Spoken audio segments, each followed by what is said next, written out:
Year clean ചെയ്യാൻ വേണ്ടി ഞാൻ ഉപയോഗിക്കുന്ന സാധനമാണ് ഇയർ ക്ലെൻസർ. ഇത് കുറേ ബ്രാൻഡിൻ്റെയൊക്കെ ഉണ്ട് ഓൺലൈനിൽ. അതുപോലെ തന്നെ അതൊരു ടിഷ്യൂ കൂടെ ഉണ്ട്.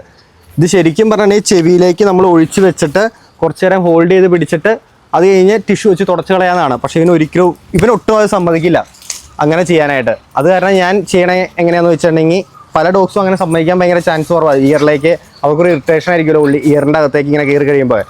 അപ്പോൾ ഞാൻ ചെയ്യണമെന്ന് വെച്ചിട്ടുണ്ടെങ്കിൽ ടിഷ്യൂലേക്ക് ഇങ്ങനെ കുറച്ച് കമർത്തി വെച്ചിട്ട് ഇതുപോലെ നമ്മൾ ചെവി എടുത്തിട്ട്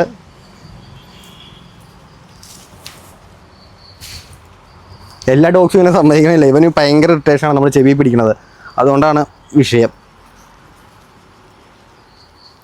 നമ്മൾ നല്ല രീതിയിൽ അകത്ത് ക്ലീൻ ചെയ്ത് കൊടുക്കുക. അപ്പോൾ ഇവരുടെ അകത്തുള്ള വാക്സും കാര്യങ്ങളൊക്കെ ഇതിൻ്റെ ഉള്ളിലേക്ക് അങ്ങ് പോരും. ശരിക്കും ഇത് ഉള്ളിലേക്ക് ഒഴിച്ചു കൊടുക്കുകയാണെങ്കിൽ കുറച്ചുകൂടെ ബെറ്റർ ആയിരിക്കും. അകത്തുള്ള വാക്സൊക്കെ പുറത്തേക്ക് തള്ളി വന്നോളും. പക്ഷെ ഇവന് ഒട്ടും സമ്മതിക്കില്ല അകത്തുള്ള വാക്സാണ്. ഇപ്പോൾ കുറച്ച് സുഖം പിടിച്ചിരിക്കണയാ പുള്ളിക്ക് ചെവി ഇതായതുകൊണ്ട്. കണ്ടോ വാക്സ്? ഇത് കളയാം. ഇത് കണ്ടോ വാക്സ്? അങ്ങനെ നമ്മൾ 2 ചെവിയും ക്ലീൻ ചെയ്യുക ഇതുപോലെ തന്നെ. അപ്പോൾ ചെവിയുടെ ഉള്ളിലേക്ക് ഒഴിച്ചു കൊടുക്കാൻ പറ്റുന്നവർ ചെവിയുടെ ഉള്ളിലേക്ക് ഒഴിച്ചു കൊടുക്കുക, അല്ലാത്തവർ ഇതുപോലെ ചെയ്തു നോക്കുക. അപ്പോൾ വീഡിയോ ഇത്രേ ഉള്ളൂ. വീഡിയോ ഇഷ്ടപ്പെട്ട ലൈക്ക് ചെയ്യുക, അതുപോലെ തന്നെ ചാനൽ സബ്സ്ക്രൈബ് ചെയ്യുക. അപ്പോൾ അടുത്തൊരു വീഡിയോയിലേക്ക് കാണാം. Bye bye.